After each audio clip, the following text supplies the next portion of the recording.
So we need you, Dr. Peterson, PhD from Harvard, East Asian Area Studies, right? Right. Not Mitsubishi Professor of Japanese Legal Studies.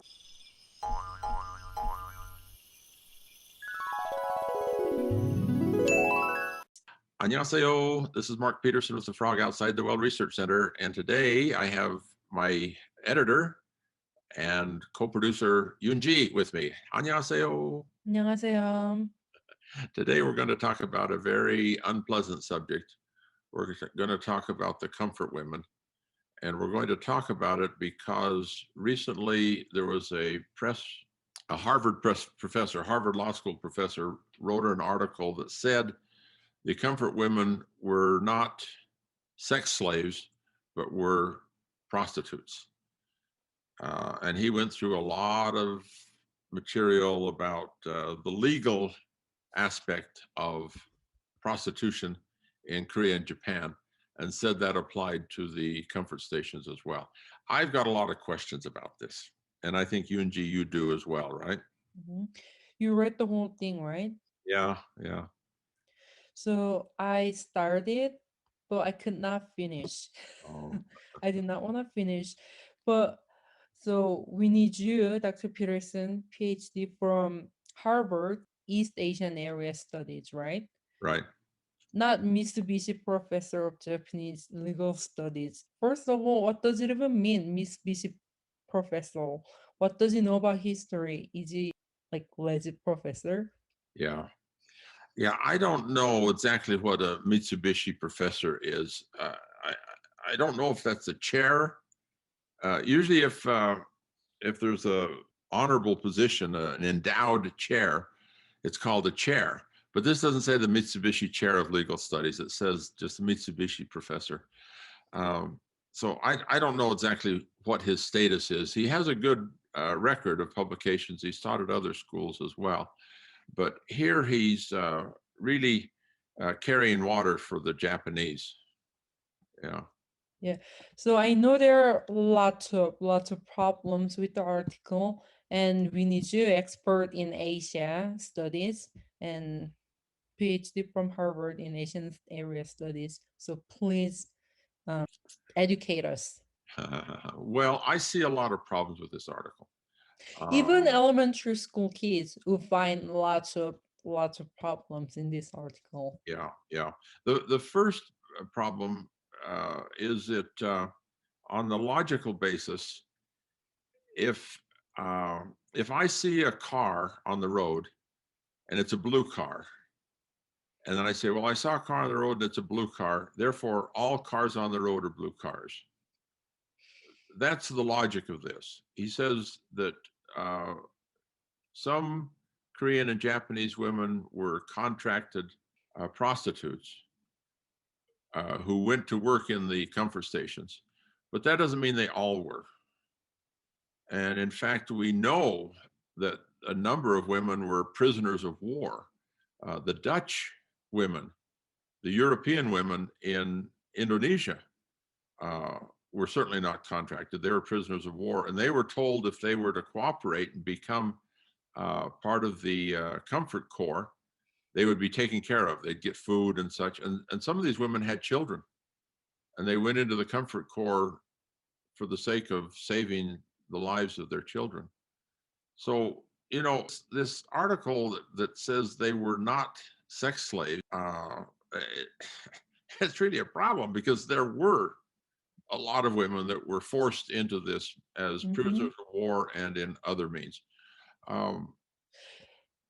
If there are 100 comfort women, maybe one or two of them signed the contract and the rest of them were forced, or they were kidnapped, or they thought they were going to a factory to work. And this professor is saying, oh, all of them are on contract. They signed the contract. Yeah, that's a real problem. And even if a woman signs a contract, a number of women in the 30s and 40s, we know that these are mostly lower class women. Upper class women could escape unless the upper class person was critical of the government, in which case we know that they would kidnap that man's daughter as punishment for being critical of the government. So there were some upper class women who were kidnapped, we know, but there were a lot of lower class women that couldn't defend themselves. And most of them, I'm sure, were illiterate. Right. And so, here's a contract, lady, sign this contract. What meaning does that have? And another flaw with the argument is that here it's talking about this as a contractual arrangement, and he talks about all the technical, legal aspects of all of this. This was a time of war. And it was back in 1930s, 1940s, during a war, Pacific War.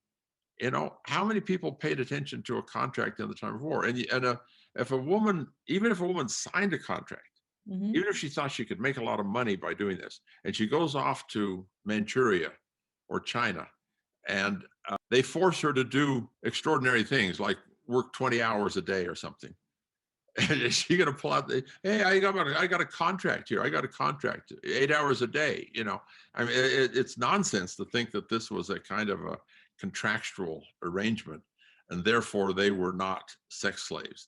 That's ridiculous. Right. And what kind of legal protection would these women have? Who are they going to go to for protection? Are they going to go to the brothel owner and say, hey, I signed a contract here. You got to help me. They're going to beat her. They're not going to help her. So it was a pretty dirty business. Next one, the article describes only one segment of the situation. Yeah, the article only describes one possible explanation, but we know that there were many others. For example, let me tell you the story of Imari. She worked for me when I lived in Busan in the late 80s. She was in her late 60s, meaning she was born in 1920, meaning at the time of the war, she would have been a teenager and into her 20s. Her accent was really difficult to understand. Her accent was unusual, and not Busan, it was Gyeongsang-do. But there's a little bit of Japanese and a little bit of Chinese. Well, she was raised during the Japanese period, so that's understandable. But I asked her one time, why do you use Chinese words? What you lived in China? Come to find out, she said, yes, I lived in Harbin. What were you doing in Harbin? She said, well, my father was afraid that I'd be kidnapped and sent into the Comfort Corps. So he sent me to live with my uncle, who was a Japanese military officer living in Harbin. And I was safe in Harbin. So clearly, if the Japanese weren't kidnapping people, the Koreans certainly thought they were. And they thought so enough that they sent this young teenage girl 1,000 miles away. All the way to China. All the way to Harbin to be protected by her uncle. We also know that there was a lot of trickery used, deception used, a promise of a good job, and it turns out to be, in this comfort station. The article talks about recruiters, and it said that there were disreputable Korean recruiters. So the professor recognizes that there were problems with his legal explanation. It wasn't all legal, but he doesn't go into much detail. But we know that there were a lot of recruiters, there were Japanese and a lot of Korean recruiters that would apparently get some money for recruiting people. And the article talks about how women would get paid a large sum of money up front, and then they would have to pay off the debt. That's how they kept them in service. And it said that they would have to pay off the debt, and the sooner they paid it off, the better. So this was an incentive to work harder. And so certainly there was an incentive for a recruiter to catch someone and send them off because they could get the money for it.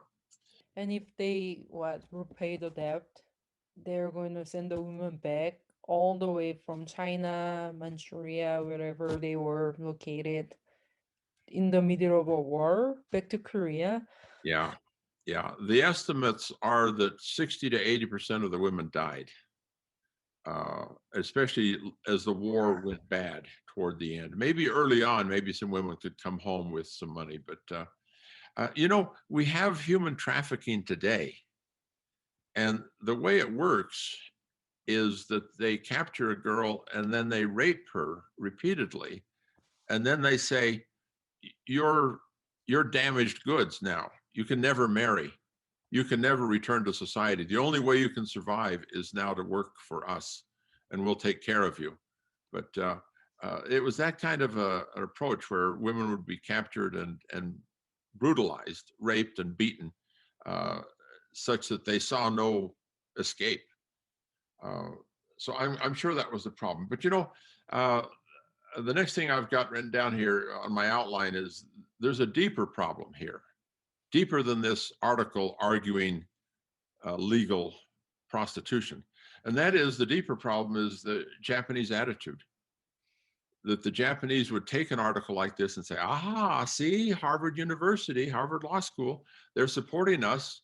They were prostitutes, you see, and the Japanese would accept this. And we see it in the voice of the Prime Minister. Prime Minister Abe, I understand, Prime Minister Aso said this. I was looking up some background, and the Consul General to Atlanta a few years ago, he said this, that, well, they were prostitutes, weren't they? After all, they were prostitutes, as if that's okay. You see, and that doesn't make it okay, even if they were prostitutes.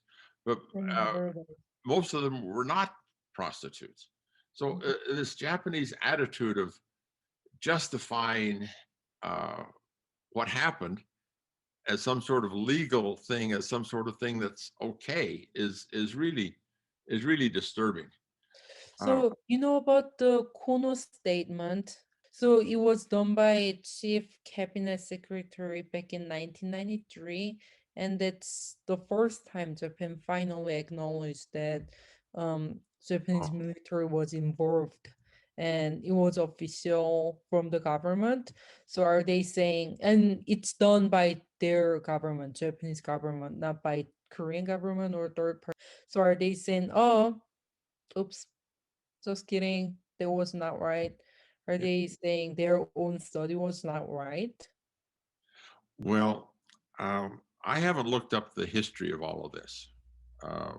I find it very distasteful. I don't like to study this, but I'm just looking at what this last article was saying. And I see a lot of flaws in this article. Do you know about the Japanese battle for Nanjing? Yes. In English, we call it the rape of Nanjing, meaning that Nanjing was brutalized and beaten severely. It's a story of one of the worst battles of World War II, where the Chinese fought the Japanese very successfully for a long time, and the Japanese took a lot of casualties. But they eventually won, and in winning, they retaliated against the Chinese by just going in and killing people and raping the women. And as a result of this action, which was really a war crime, in English we talk about war crimes. In a time of war, even, there are certain human standards that one must abide. And Japan committed a war crime in the way they treated Nanjing. Well, after they had done that, to avoid being accused of war crimes, they thought, well, we need to start these brothels. And so the comfort stations were started in large measure to keep the Japanese soldiers in line so they would not have another Nanjing. So in effect, they're substituting one war crime for another war crime. And the Wianbu, the comfort women, that was really a war crime because of the way they captured prisoners and treated them this way. It was really a war crime, and the Japanese simply refused to admit that. So even if it was legal, as this article is trying to say, it certainly is not humane. And I don't think it was legal by international law standards. I think it was a war crime, not a legal action at all. And then the next thing is to look at a comparison of Japan's treatment of the war crimes and Germany's treatment of war crimes. The Germans look at the Nazis and Hitler and the cooperation of the people with great embarrassment. They don't try to cover up for it or protect it at all. They say, yes, that was our people. It was our ancestors. A terrible thing that they did. But not Japan. Japan says, oh, it was okay. It was legal. It was illegal. You know, we did everything legal. Everything's okay. Nothing to see here. You know, move on. And bottom line is, I don't understand why Japan just doesn't say, we're sorry. We made some really bad mistakes, and it was a time of war, and that was then, and this is now. It was terrible what they did. But Japan can't do that.